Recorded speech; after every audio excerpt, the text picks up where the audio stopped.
Hey everyone, and welcome back to Wizbit's Random Gaming, and this Thursday's Wizbit's Random Topics. So it's happened, we had the Nintendo Direct for the Nintendo Switch 2 yesterday. It dropped. I've had a good 24 hours to sit and try and digest all the information that was given. Let's talk about it. Now, my first impressions were it was a real solid presentation from Nintendo. Not only did we get to learn more about the hardware itself that we're going to be getting, but we also saw a whole ton of titles that will be coming out on the Switch 2. Some on release day, some later on in the year, and obviously some in 2026. But there are some negatives as well that maybe weren't so obvious upon first viewing. And a lot of information has come out since the presentation went live that wasn't actually in the presentation. Now, a lot of this stuff has come from various sources on Twitter, all those kind of social media sites and news sites.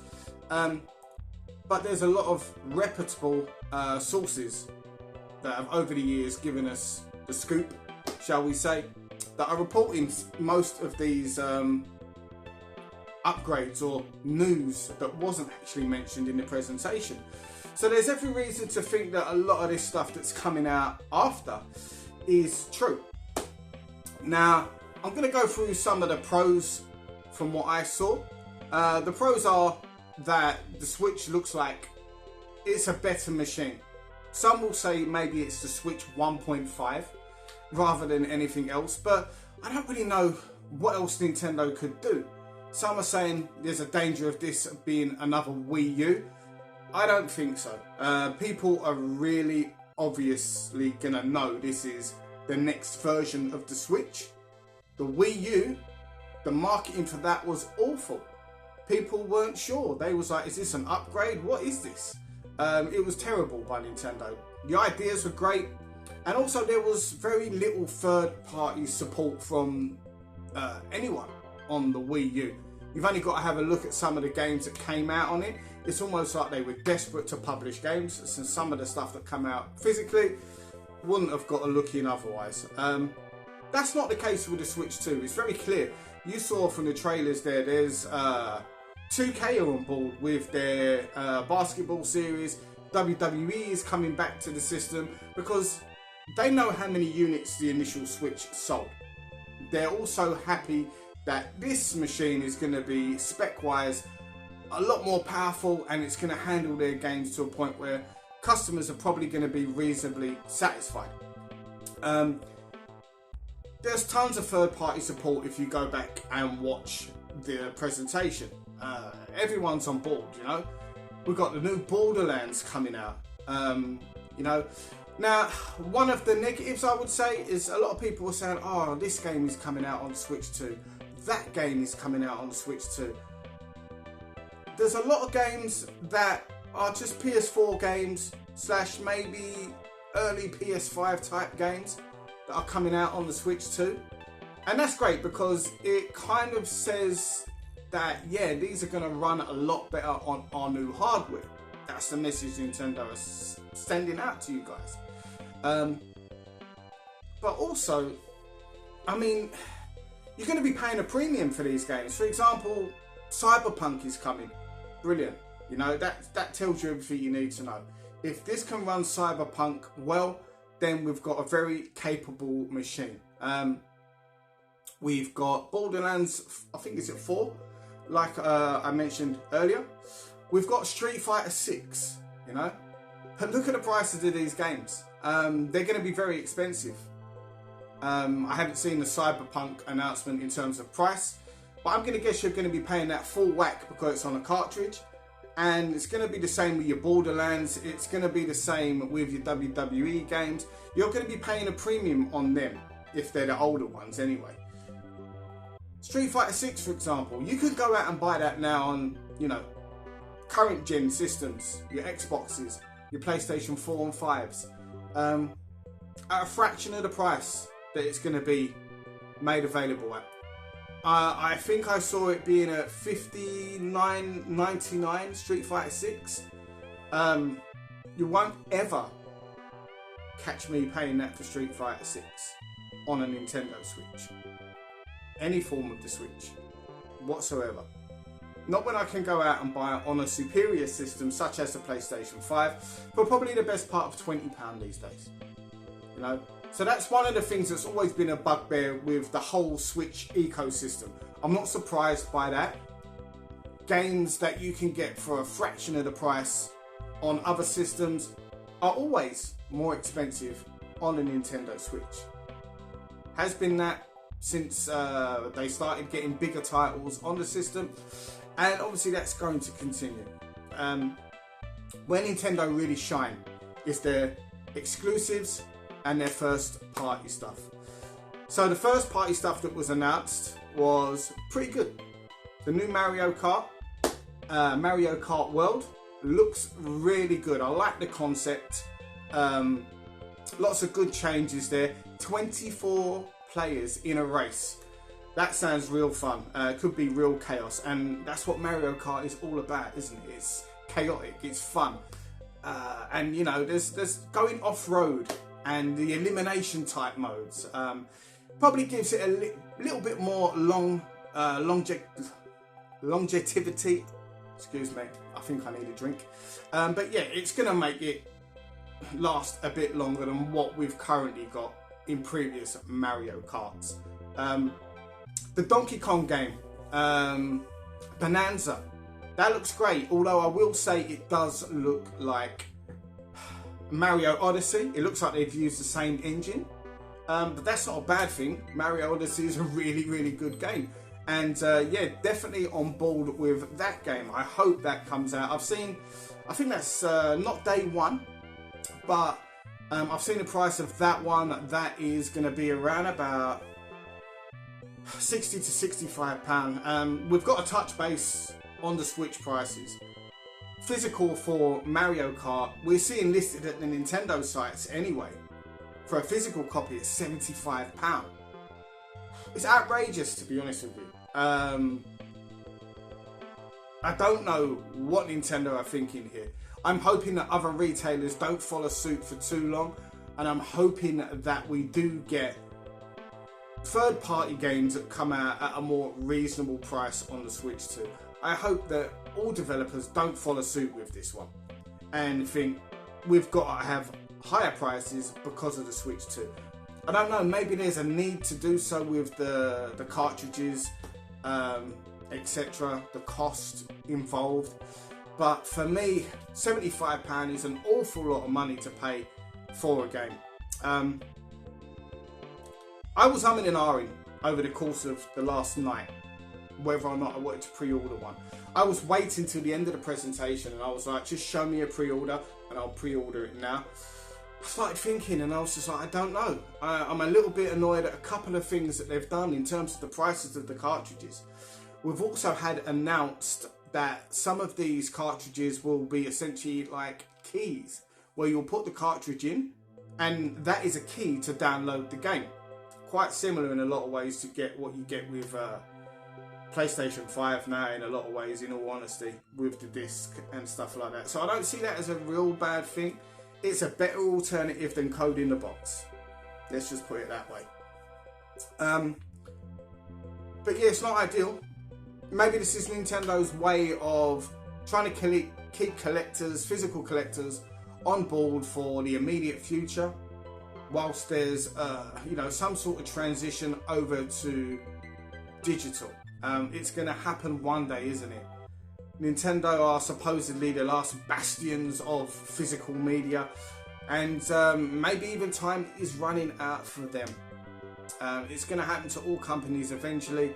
The only way we can change it is to stop buying the digital stuff, and let's be honest, in today's world that's just not going to happen. There will always be people that refuse to buy digital, and more power to you, but it's not enough. For me anyway, I don't feel it is ever going to be enough to stop the inevitable change to digital fully at some stage in the future. How long that's going to be, I don't know. The longer the wait, the better. Let's hope so. So there was also a couple of new features that was highlighted as well. The mouse features with the Joy-Cons. Now the Joy-Cons, they definitely look a lot better. They look a lot improved. The bigger sizes, improved sticks. So magnetic this time as well. I'm interested to see how that works. Hopefully they're going to last, and also let's hope we don't get the inevitable Joy-Con drift. You know, I hope Nintendo have fixed that problem. If we get that scenario all over again, I mean, I said inevitable, it's not inevitable.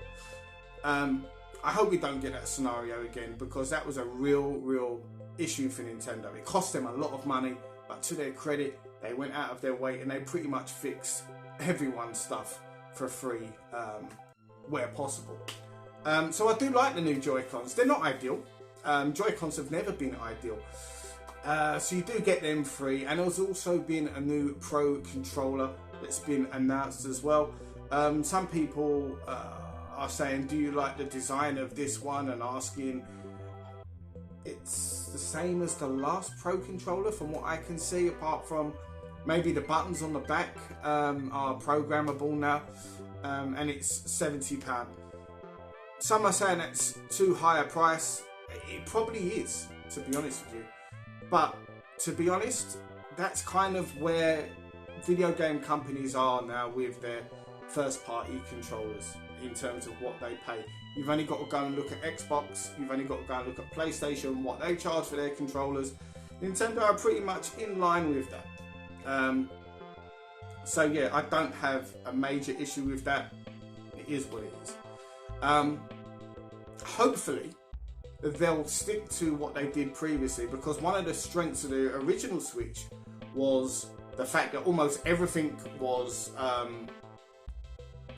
compatible with the Switch. It's got to the stage now where you can go on AliExpress, you can buy a £10 controller, and I kid you not, you might have your doubts about this, but I've bought a few of these, and the condition of these things, the strength of them, the solid quality that they have, they're brilliant. They have all the built-in features as well, and I'm sure at some stage the Switch 2 is going to have that same kind of thing, as long as they keep it compatible with other stuff. The original Pro controller will be compatible with the Switch 2, so I would imagine it's going to be exactly the same. Will I be buying a Pro controller for it? No, not at £70. Not if I've got other options that I'm quite happy to use. There's many options out there.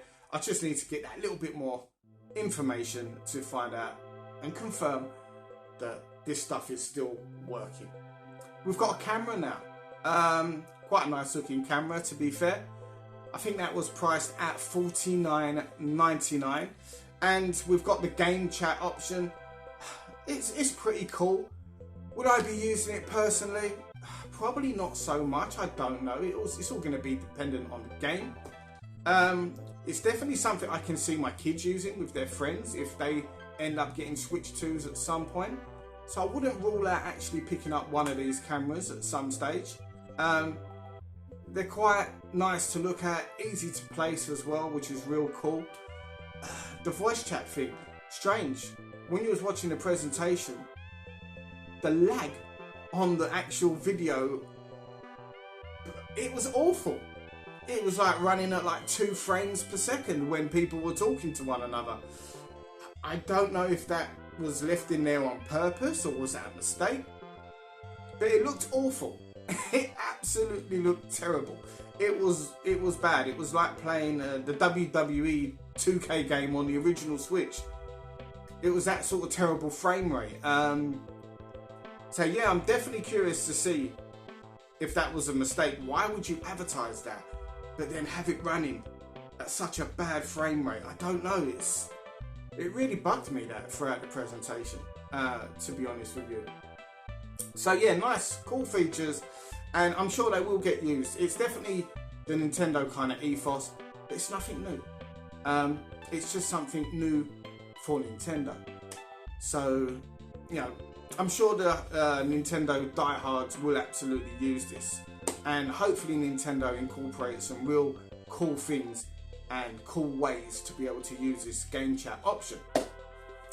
The price of the unit, it came out not long after. It was disappointing that they didn't actually give the price at the end of the presentation. You have to seek it out elsewhere from retailers and stuff like that.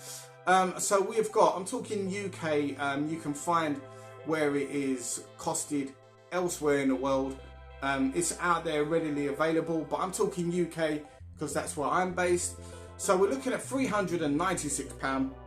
Strange number that one is. I predicted £399. £396 I believe, and that's without a game. Or you can buy the Mario Kart bundle for £429 with a digital version of Mario Kart. Now I don't want a digital version of Mario Kart, and I have managed to snag a pre-order this morning from a retailer in the UK. I wasn't going to, but it was kind of presented to me, and I kind of just like done a thing. I don't regret it. I was always going to buy one anyway, so hopefully my pre-order stays.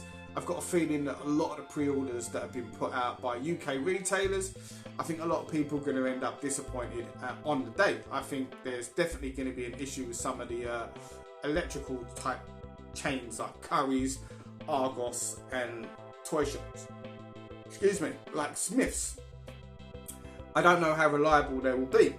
Smiths is where I got my PS5 day one, so I was hoping to get something with them. I didn't. I managed to snag one with Argos. Argos has never let me down really in the past on other stuff, but I won't be disappointed if I don't get one on day one and I get a refund. I won't. I'm happy to have one, but I'm not disappointed if one doesn't come through. I'm more than happy to wait. It is what it is. I've got tons of life left in my Switch 1, so I'm not going to be that disappointed. So the price, a lot of people I've seen sound online that it's quite high. I don't know what people were expecting. I always thought it was going to be around about that sort of price. Stuff doesn't really go down in this day and age. So yeah, I didn't see it being any cheaper than the original Switch, or even on a par with the original Switch in terms of price. The disappointing thing is no OLED screen, so it's quite clear Nintendo is setting people up for an OLED version a year or two down the line. Bring that more money in, keep that console sale number high. I'm sure it worked out very well on the original Nintendo Switch for them in terms of how they transitioned that. And obviously it works so well that they're willing to do it again. They know people will buy the original Switch, and they know that people will update and they will buy an OLED version down the line. It will happen. Nintendo get away with absolute murder in a lot of cases. I'm guilty in a lot of ways at times in enabling them to be able to do these things. I think we all are as gamers and collectors. But yeah, you know, I've never been that fussed about the whole OLED thing. I play docked most of the time, and when I'm playing handhelds, look, I grew up playing Nintendo, I grew up playing Atari. You know, I'm not that bothered about the quality of the screen that I get. I see that as a bonus for me myself. Now everyone's different, I get it, different generations, some people definitely have to have that high quality screen, and I totally understand why, but I'm just talking about my preference and what I can put up with.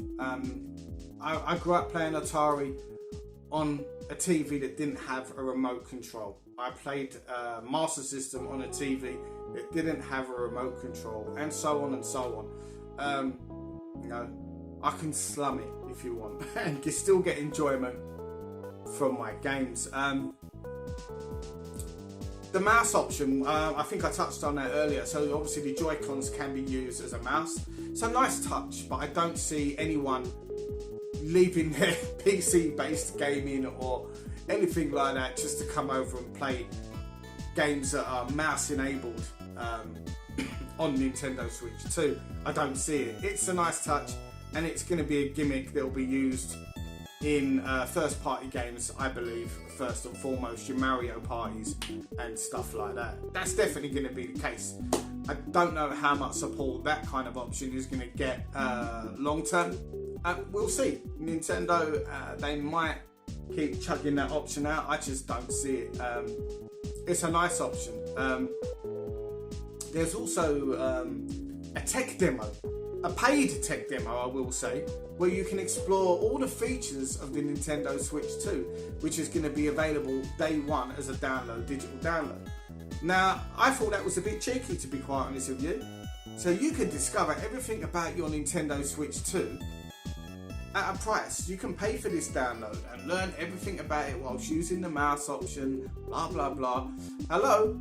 Basically, it's a jazzed up digital instruction manual that you're asking me to pay extra money for, even though I've just paid the best part of £400, and in some cases nearly £450 for your brand new console. But I need to pay for a tech demo. Bit cheeky there, Nintendo. That is not on. And I won't be buying that one. No. That's principle. I can't be dealing with that. There was some other stuff announced as well. We've got GameCube coming on the online membership stuff. Not interested. I have a GameCube. I have various ways of playing all of those games as well if I don't even own them physically. It's a nice touch. Let's see if the membership goes up in price. They didn't actually say that. Every time they've added a new console or a new system or a new batch of games to their online membership, there seems to have been a price increase. And I don't feel that you get enough from Nintendo's monthly payments, monthly membership, for me to stay on that. Not at this stage anyway. I'm open to resubscribing to them, but not right now, in all honesty.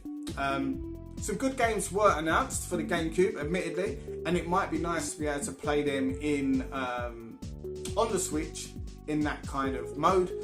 But yeah, personally, not convinced right now, but it's a nice touch and it was really nice to be announced. I'm not going to knock it, definitely not. There was other stuff as well. What was I thinking? SD cards, standard SD cards will no longer work. You're going to have to use these, I can't recall the exact name of them right now, but there's a specific micro SD card or whatever it is now that is going to only work on the Nintendo Switch 2. Now I understand that in order to use certain games and blah blah blah and the technical side of things, that might be the case where we have to use this particular card. What I didn't like is my old SD card isn't going to work whatsoever. So I've got a full SD card of digital games. I do buy digital when it makes sense and when I'm maybe waiting for physical stuff to come out, because there are some physical stuff that you might have to wait a year or so for, and that's a long time. So yeah, buying digitally until that point sometimes can make sense. The fact that I can't put my old SD card into my Nintendo Switch 2 and play these games as an option, I didn't like that at all. I thought that was really bad, to be quite honest. So we've got 250 gigabytes on this one as the internal storage, which is great. You know, it's a huge boost from the original one, and it had to be. So I'm not gonna clap my hands and say, well done, Nintendo. Should have been the case from day one anyway on the Switch. You should have had larger internal storage. What we've got here is kind of what I would expect. It's almost like the minimum of what I would have expected from the Nintendo Switch 2. Anything less than that would have been a disappointment. But the fact I can't put that old SD card in and play my old indie games and my, you know, I don't know, I really have got a bit of a bugbear about that. I really have. Yeah, so the Nintendo Switch 2, it's coming. It's like 2 months away, which I didn't know if it was. I had a feeling they was going to launch it maybe October, November, try and get them Christmas sales in. Clearly not. They're going for the sales now. They're getting it established. There's going to be lots of Nintendo Switch games that get upgrades as well, so that they're playable with new features on a Nintendo Switch 2. Now, a bit cheeky again from Nintendo. you're going to have to pay for these from what I've read. So if you want to play the new version of the Zelda games, the new version of your Mario parties, it's a paid upgrade pack. Not ideal. Not when other companies out there are kind of doing the same thing, and in the majority of cases, they're giving you that as a free upgrade. There's a few cases on the PlayStation 5 where you don't, you do have to pay, but they're quite few and far between. There's a lot of cases out there where you get the upgrade brand new and free. Fantastic. That's been a real bonus on the PlayStation 5 and the Xbox. Nintendo aren't going to do that. Nintendo are going to be Nintendo and go their own way, and they've always been that way. And it looks like you're going to have to pay for your upgrades, and pay you will. Some Nintendo fanboys out there that buy everything Zelda related, everything Mario related, you're going to buy these. And Nintendo have got you by the cojones. I'm not victim to that on this occasion. There's plenty of things that have got me in terms of collecting that I can't pass up. I'm not knocking anyone that's, going to go out and buy these upgrades. There's things out there that I know that I will purchase myself, and I'm being conned. I know it. We all get it as gamers at one point or another. But I did think that was a bit cheeky and a bit of a liberty from Nintendo to be charging you for that. I didn't like that aspect of it at all. But it's coming. It's 2 months away. Are you going to try and get a pre-order in? What did you think of the Nintendo Direct? Were you disappointed? I've seen a lot of disappointed people online. People comparing it to your gaming handheld PCs like the Steam Deck and stuff like that. I don't get that. They obviously don't get the whole point of Nintendo and stuff like that. Yeah, of course you can go out and buy a Steam Deck and all of these type of similar machines and play this and play that. That's not what the Switch is all about, in my opinion. So a lot of people are disappointed. I've read there's a lot of people who think it's great, but the main sticking point that I'm seeing people are complaining about is these key cards, and they're also complaining about the physical prices. £75 for Mario Kart on day one. Going to be a tough, bitter pill to swallow, that one. I'm undecided if I'll be picking that up day one. I'm quite happy to keep playing my Switch 1 games on it and hope for the best and hope that the prices do come down. But yeah, I'd love to know your thoughts below. What do you think of the Switch 2? Are you going to try and buy one? Are you going to wait down the line? Are you going to look to get one of the inevitable, collector's editions that will have Zelda on it or Splatoon and stuff like that? Me, I don't care about that, because going from past histories and what I've seen, Nintendo, when they release these, it's all franchises that I have no interest in, like Zelda, like Pokemon, like Splatoon. I don't care for these franchises, so I don't need to wait and see what they bring out down the line. I was thinking about potentially waiting for an OLED, but then I'm probably going to be looking at the best part of 2 years. So yeah, I have got one pre-ordered. Let's see if it comes through. I don't know. Am I excited? I'm not as excited as I was at the end of the presentation. A lot of information has come out since it has made me kind of scratch my bald head. And but I'm very confident I'm still going to fall in love with this machine. I bought the Switch 1 quite late into the whole cycle, probably around about the whole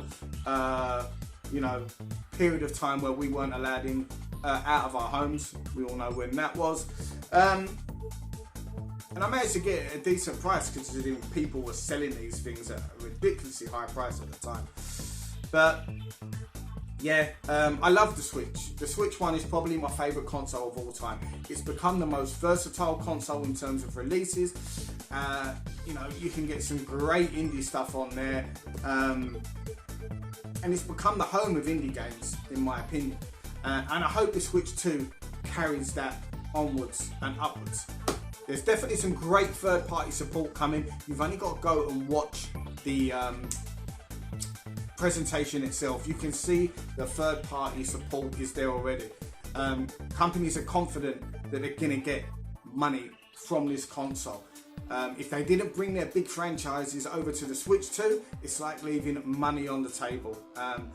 They've got it this time. If they didn't have that with a Wii U, they went into the Switch. A lot of companies weren't that confident, but over time they regained the trust of the big game companies. Switch now, people want to put their games out on Nintendo's system. So yeah, I'm going to be picking one up. I was always going to be picking one up anyway, but I'd love to know your thoughts. Let me know in the comments below. What do you think? Is it overpriced? Is it underpowered? Are you going to be buying one at all? What do you think about these game card keys or whatever it may be? I'd love to know your thoughts. Let me know in the comments below, and I'll see you on the next video. Take care for now, guys.